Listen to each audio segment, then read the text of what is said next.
beauty professional sent me this treatment that promises to rejuvenate and hydrate my hair. I read that this procedure is done similarly to keratin, or practically the same procedure. That's why I decided to have it done by the girl who does my keratins to see the before and after, to see if it works or not. So stay tuned because I'm going to show you the procedure.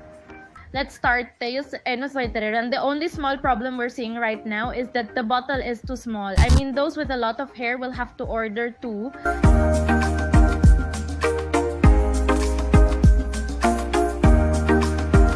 We finished applying it exactly on the hair. It doesn't get very soaked because, as I explained, it was very little, so we tried to make it cover the entire hair.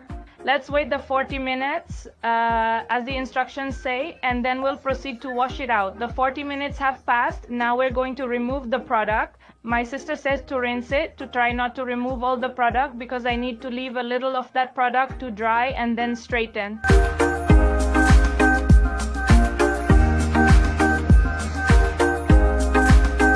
Now we move on to the final part, which is straightening. The instructions say you should straighten 8 to 10 times at the roots and 4 to 6 times at the ends with a lower temperature. Well, we finished after straightening the hair. This was the result.